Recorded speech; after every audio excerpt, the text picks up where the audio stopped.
파트 4. 평화롭고 행복한 정신 상태를 기르는 7가지 방법. 유쾌하게 생각하고 행동하라. 몇 해 전에 나는 라디오 프로그램에서 지금까지 당신이 배운 가장 큰 교훈은 무엇입니까? 라는 질문에 대답할 기회가 있었다. 대답은 간단했다. 내가 배운 가장 귀중한 교훈은 생각하는 것의 중요성이다.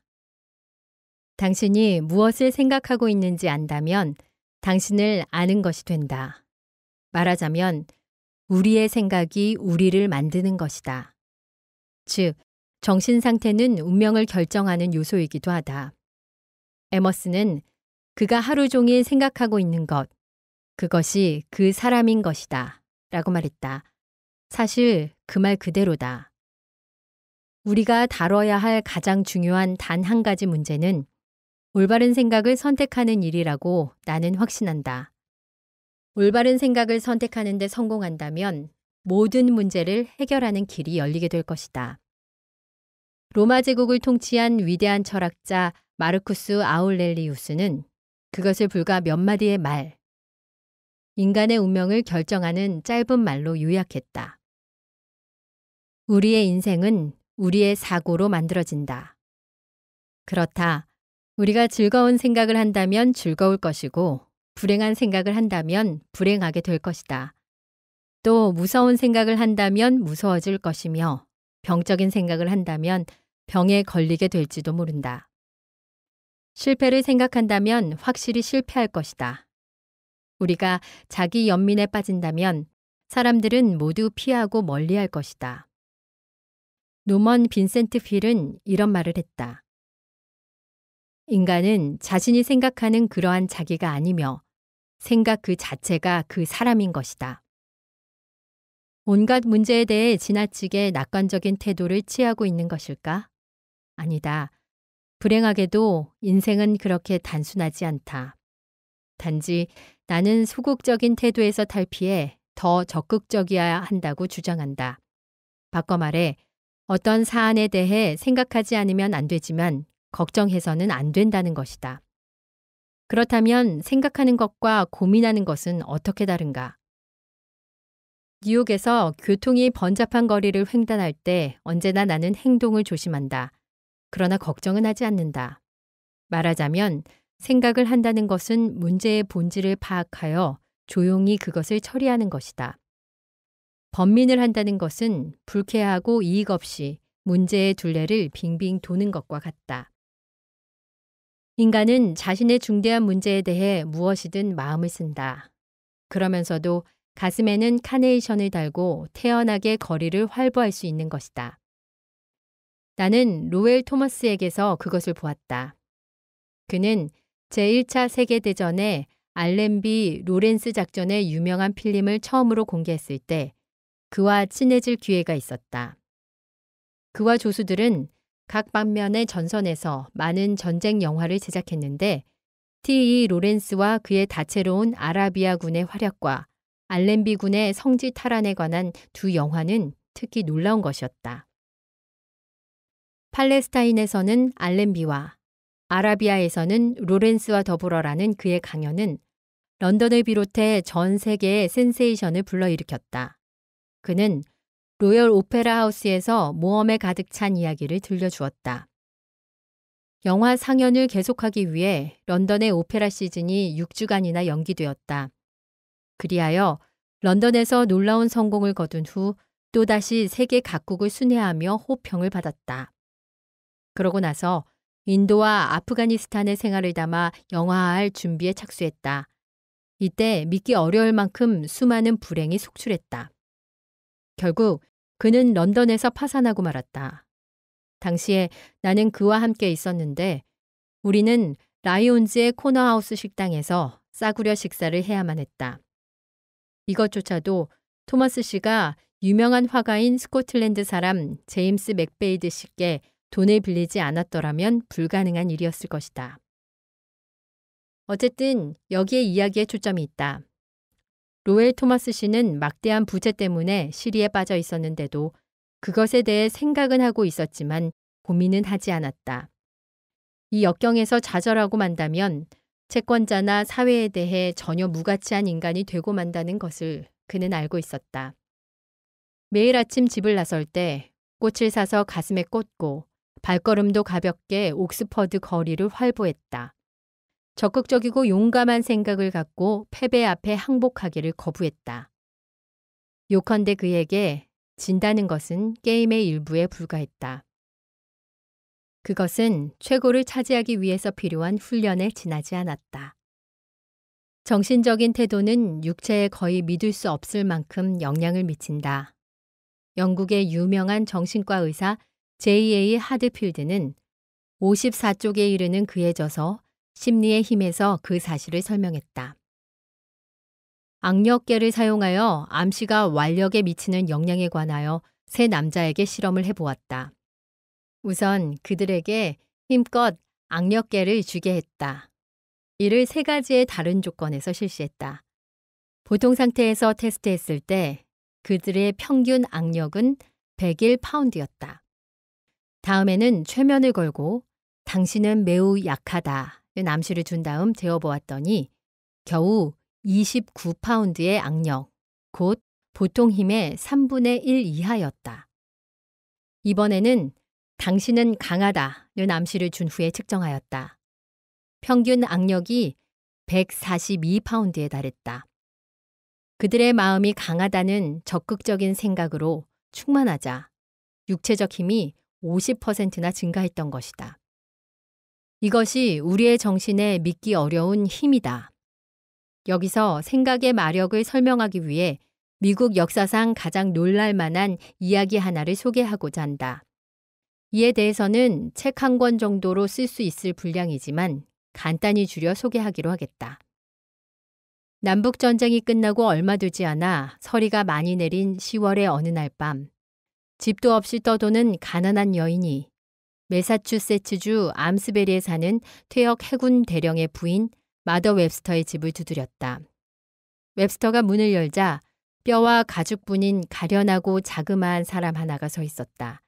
자기 이름을 그로버 부인이라고 말한 이 낯선 여인은 밤낮으로 자신을 괴롭히고 있는 어떤 문제를 해결하고자 한 가정을 찾고 있다는 것이다.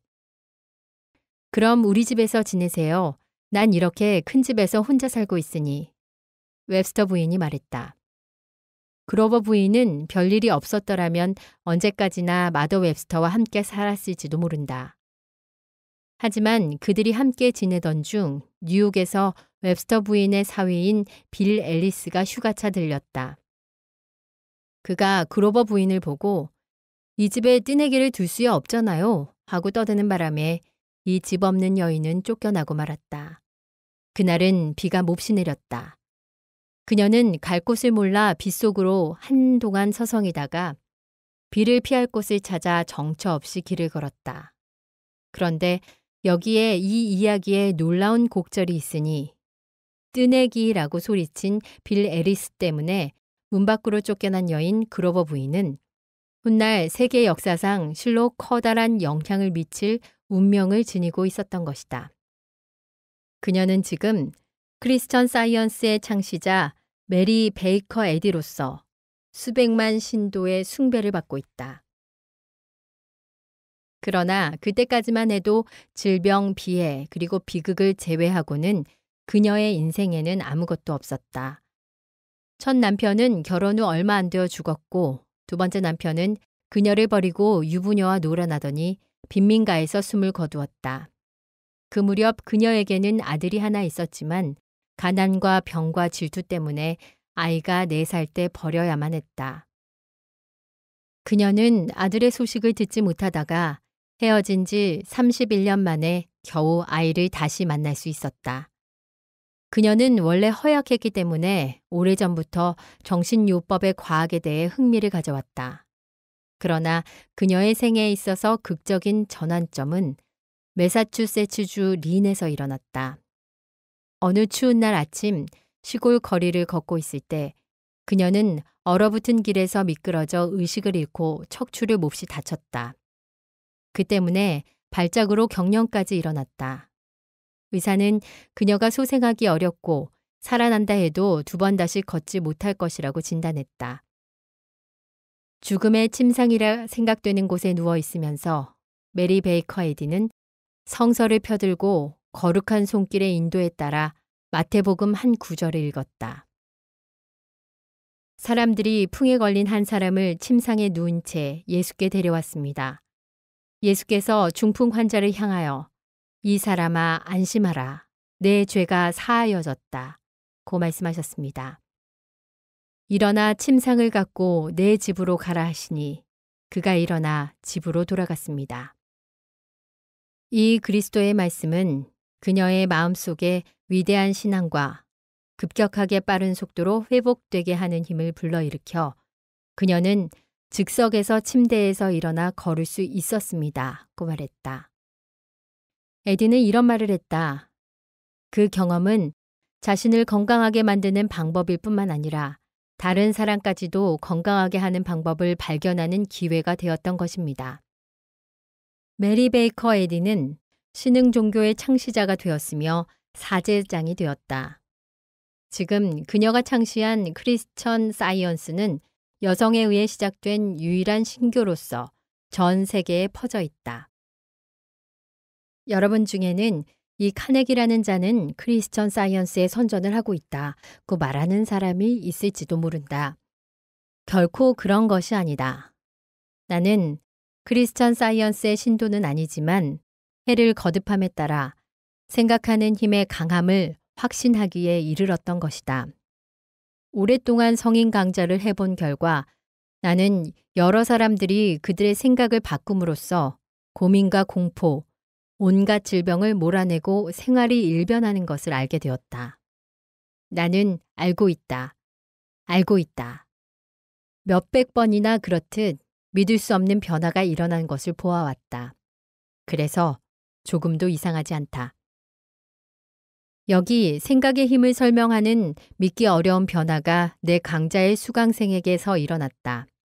그는 심한 신경쇠약에 걸려 있었다. 원인은 고민 때문이었는데 이 사람의 경험담은 다음과 같다. 나는 매사에 고민했다. 너무 말랐다든가 머리카락이 빠진다든가 결혼 자금을 마련하지 못할까봐 혹은 좋은 아버지가 될 것인가 아니면 실현 당하지나 않을까 훌륭한 생활을 하지 못하는 것은 아닐까 등등 매사가 걱정거릴 뿐이었다. 또 다른 사람들에게 나쁘게 인식되어 있지는 않을까 고민했고 어떤 때는 위궤양에 걸리지는 않았나 하는 생각에 괴로웠다. 그러다가 결국 일이 손에 잡히지 않아 직장을 그만두었다. 체내에 긴장이 가득 차 마치 안전핀이 없는 보일러처럼 되고 말았다. 그리고는 점점 압력이 커져 금세라도 터져버릴 것만 같았고 끝내는 폭발했다. 심한 신경쇠약증에 걸려본 일이 없는 이는 절대 이 병에 걸리지 않도록 기도하길 바란다. 제 아무리 대단한 육체적 고통일지라도 고민에 휩싸인 마음의 고통에 비한다면 문제가 되지 않기 때문이다. 신경쇠약이 너무도 심했기 때문에 집안 식구들과 이야기도 못할 정도였다. 말하자면 생각을 조절할 수가 없었다. 공포에 사로잡힌 채 이상한 소리만 나도 공연히 깜짝 놀랐고 사람을 피했다. 심지어 아무런 이유 없이 울부짖는 일도 있었다. 고민은 나날이 계속되었다. 누구에게서나 심지어 하나님에게까지도 버림받았다는 생각이 들었다. 강물에 뛰어들어 죽고 싶은 충동에 사로잡히기도 했다. 그러던 중 플로리다로 여행이나 떠나보자는 생각을 했다. 장소가 바뀌면 마음도 달라질지 모른다고 생각했던 것이다. 기차에 올랐을 때 아버지께서는 한 통의 편지를 주시면서 플로리다에 도착할 때까지는 펴보지 말라고 했다. 나는 관광 시즌이 한창인 무렵 플로리다에 도착했다. 호텔이 10,000원이었기에 어느 주차장 침실을 빌렸다. 마이애미발 부정기 항로 화물선에 일자리를 구했으나 뜻을 이루지 못했다. 해안에서 소일하게 되었지만 고향에 있을 때보다 조금도 나을 것이 없었다. 문득 아버지의 편지가 생각났다. 거기에는 다음과 같은 사연이 적혀 있었다. 아들아, 너는 집에서 1500마일이나 떨어져 있겠지만 별로 달라진 느낌은 없을 것이다. 고민의 씨앗을 몸에 지니고 갔기 때문이다. 그것이 바로 내 자신이 아니겠느냐. 내가 보기에 너는 심신에 아무런 이상이 없는 것 같다. 당면한 사태가 너를 괴롭히는 게 아니라 이런 일들에 대한 너의 생각이 너를 해쳤던 거란다. 스스로 마음속에서 생각하는 것이 바로 그 자신이다. 내가 이 사실을 깨달았다면 돌아오너라. 너의 병은 나을 것이다. 나는 아버지의 편지를 읽고 화가 치밀었다. 지금까지 내가 구하고자 했던 것은 동정이었지 교훈은 아니었다. 나는 몹시 흥분했기 때문에 다시는 집으로 돌아가지 않으리라고 결심했다. 그날 밤 마이애미의 어느 골목길을 걷고 있는데 마침 교회에서 예배가 진행되고 있었다. 별로 갈 곳도 없었기에 그곳으로 발길을 옮겼다. 그곳에서 마음을 이기는 자는 한 도시를 정복하는 자보다 강하니라 라는 성경 구절에 대한 설교를 듣게 되었다. 신성한 하나님의 집에 앉아 아버지께서 편지에 썼던 것과 똑같은 말을 듣고 있자니 뇌리에 퇴적된 먼지들이 쓸려 내려가는 것 같았다. 생전 처음으로 사물을 분명하고 분별 있게 생각할 수 있게 되었고 내가 어리석었다는 것을 깨닫게 되었다. 참다운 광명의 빛을 받은 내 모습 앞에 놀라지 않을 수 없었다. 지금까지 온 세상과 이 땅 위에 사는 온 인류를 바꾸리라 생각했지만 오히려 바꾸지 않으면 안 되었던 유일한 것이 나의 마음이었던 것이다. 다음날 아침 나는 짐을 꾸려 고향으로 돌아갔다. 일주일 후에는 그전 일자리로 돌아갔고 이때부터 4개월 뒤에는 실연으로 끝나지 않을까 염려하던 소녀와 결혼했다. 지금 우리에게는 5남매가 있으며 행복하게 지내고 있다. 물질적으로나 정신적으로나 하나님의 은총을 입고 있다. 지난날 신경쇠약을 앓고 있을 무렵에 나는 18명의 직원을 거느린 작은 백화점 야간 주임이었지만 현재는 450명의 종업원을 둔 합지 제조공장 이사이다. 이제 생활은 순조로우며 사람과의 교제도 잘 되고 있다. 나는 지금 인생의 참다운 가치를 만끽하고 있다고 생각한다. 때때로 불안한 생각이 치밀어 오르면 마음의 카메라 초점을 잘 맞추라고 나 자신을 다독인다. 그러면 그것으로 만사가 좋게 해결된다. 지금 생각하면 신경쇠약에 걸렸던 일이 다행이었던 것 같아.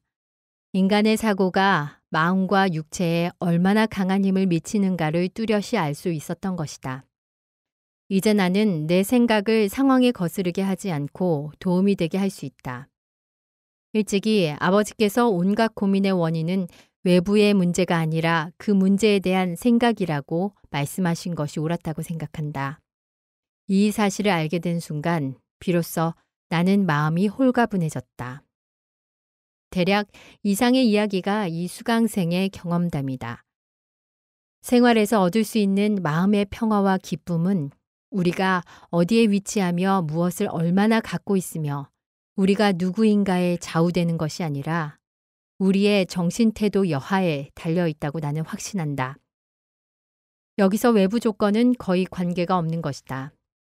예컨대 하퍼스페리에서 미국의 병기고를 습격하고 노예들에게 반란을 교사했다는 이유로 교수형을 받은 존 브라운의 경우가 바로 그렇다. 그는 관 위에 실려 처형대로 이송되었는데 그의 곁을 따라가던 간수는 무서워서 어찌할 바를 몰랐다.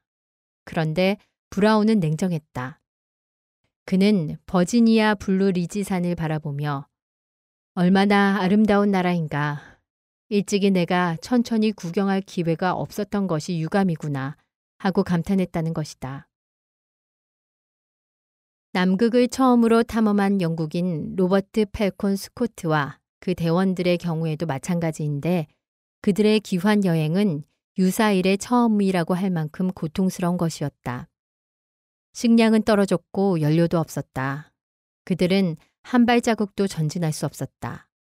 사나운 폭설이 10하루 동안 밤낮 없이 극지 벌판을 휩쓸었고 빙판 위에는 윤기와 균열이 생겼다. 스코트와 대원들은 이제 죽음에 직면했다는 것을 알았다.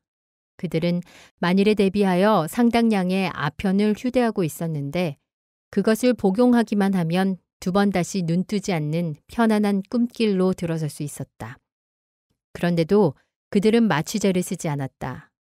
오히려 쾌활한 노래를 소리쳐 부르면서 죽어갔던 것이다.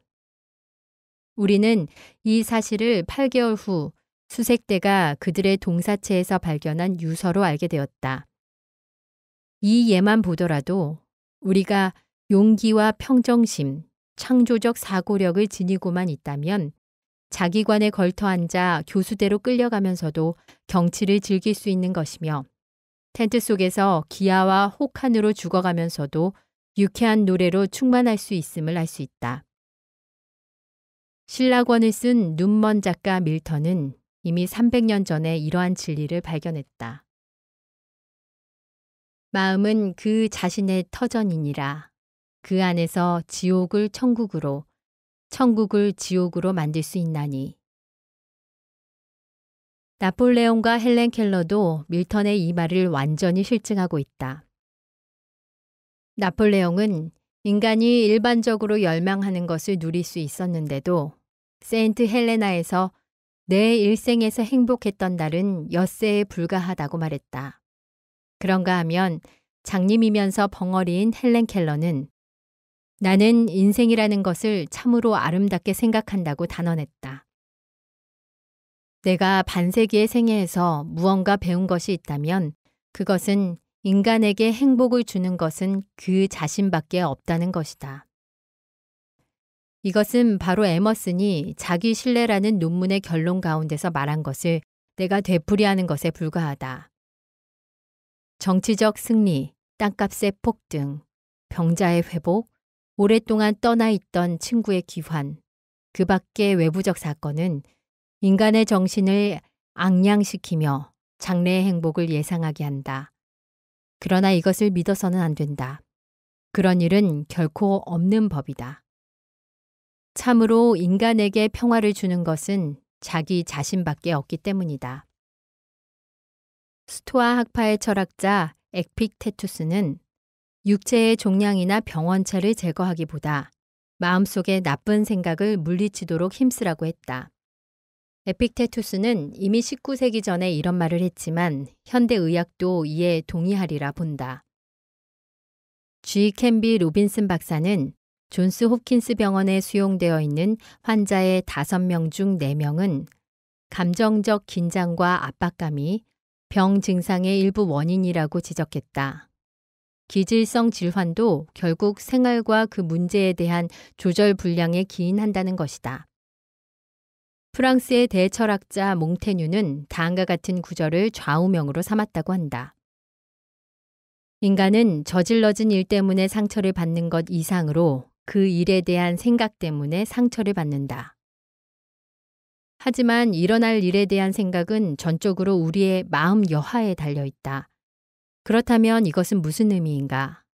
고민에 사로잡혀 신경이 곤두섰을 때 의지의 힘에 따라 정신 자세를 변경할 수 있다고 주장하는 것일까? 그렇다. 바로 그대로다. 이에 더하여 나는 그 방법을 전수하고자 한다. 그러기 위해서는 노력이 필요하지만 그 비결은 간단하다. 응용심리학의 최고 권위자인 월리엄 제임스는 이렇게 설명했다. 행동이 감정을 따르는 것처럼 생각되고 있지만 실제로 행동과 감정은 동시에 작용하는 것이다. 더 직접적인 의지의 지배하에 있는 행동을 규제함으로써 우리는 의지가 직접적으로 지배하고 있지 않는 감정을 간접적으로 규제할 수 있다. 바꿔 말하면 단지 결심한 것만으로 감정을 바로 바꿀 수 없으나 행동을 바꿀 수는 있다는 것이다. 그리고 행동을 바꾸면 자동적으로 감정을 바꿀 수 있게 된다. 그는 또 이렇게 말했다. 쾌활함을 잃었을 때 자력으로 회복하는 가장 좋은 방법은 쾌활한 마음 자세를 갖고 유쾌한 것처럼 말하고 행동하는 것이다. 그렇다면 이 간단한 비결이 과연 도움이 될 것인지 실험해보라.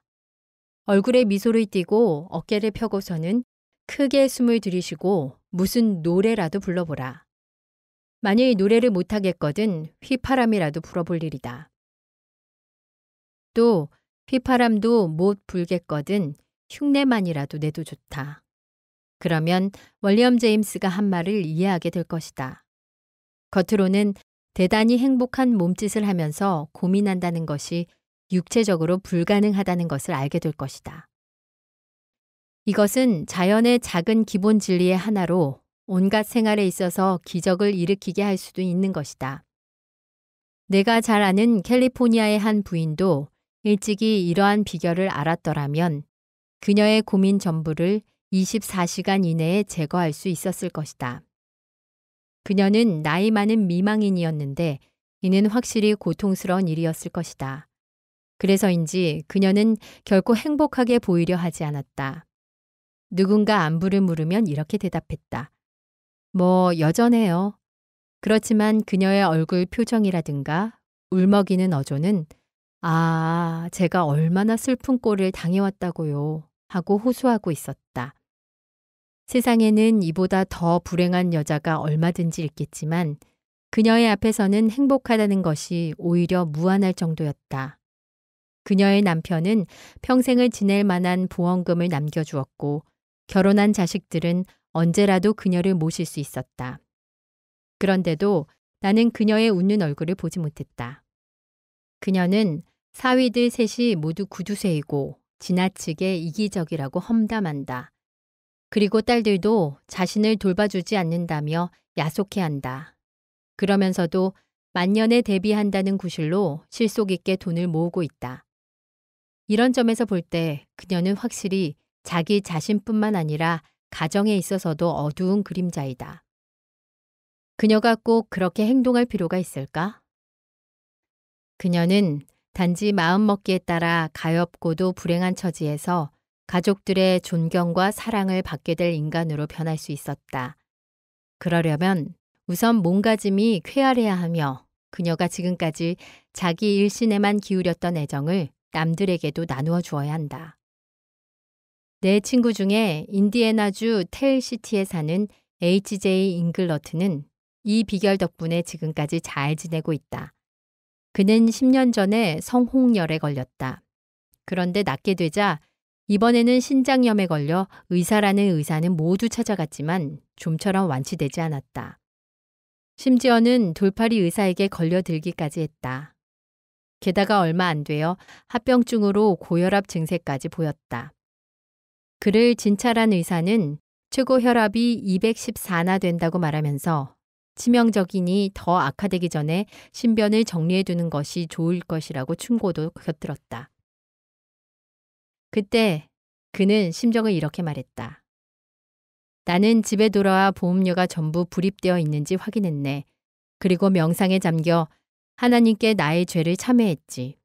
집안 식구들은 슬픔에 잠겼고 아내와 자식들은 실로 처참한 지경이었네. 그런데 일주일가량 자기 연민에 시달린 다음 혼자 이런 말을 했다네. 참 못나기도 했구나. 아직도 1년쯤은 더 살지 모르는데 어쩌자고 살아있는 동안 속을 썩는가.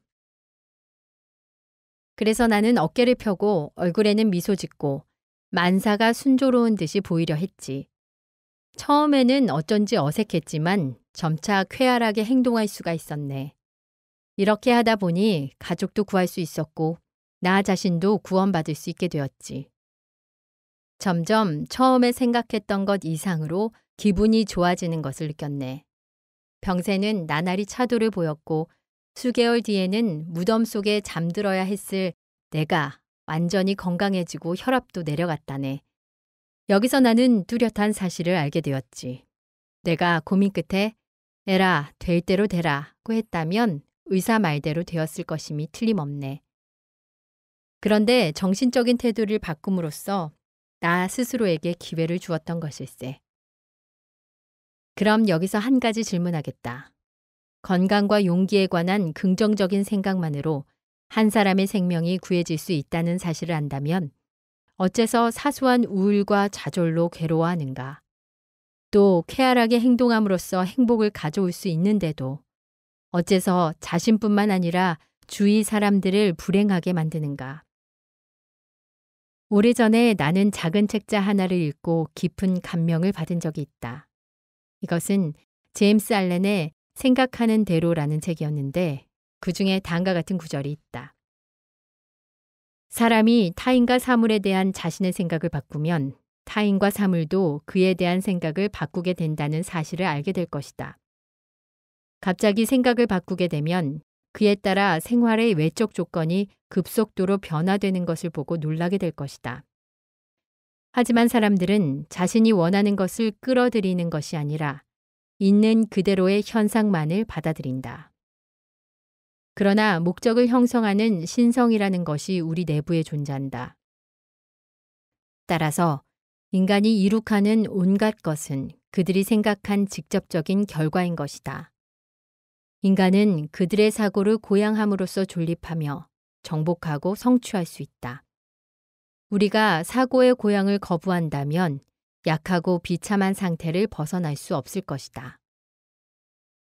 구약 성서의 창세기에 따르면 하나님께서는 인간에게 온 세상의 지배권을 주었는데 이것은 실로 엄청난 선물이다. 그러나 나는 그 같은 초제왕적 특권에는 흥미가 없다. 내가 바라는 전부는 자신을 지배하는, 즉 자신의 사고를 지배하는 일뿐이다. 놀랍게도 단순히 자신의 행동을 조절하기만 하면 자기 내부의 감정적 반응을 억제할 수 있게 된다니 마음이 내킬 때는 이제 언제든지 이러한 자기 지배력을 장악할 수 있게 된 것이다. 그러므로 월리엄 제임스가 한 말을 기억하도록 하자. 이른바 악의 대부분은 고민하고 있는 사람의 내면적 태도를 공포에서 투지로 변화시킴으로써 축복할 만한 선으로 바꿀 수 있다. 이제 행복을 위해 싸우자. 쾌활하고 건설적인 사고의 계획에 따라 행복을 위해 싸우자. 여기에 그 계획이 있다. 바로 오늘만은 이라는 타이틀이다. 나는 이 프로그램이 사람들을 고무시키는 데 대단히 도움이 된다고 생각했기 때문에 수백 장을 복사해서 여러 사람에게 나누어 줬다.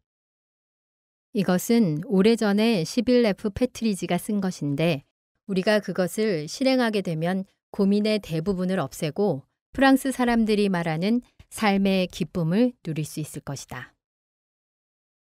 오늘만은 1. 오늘만은 행복하게 지내리라.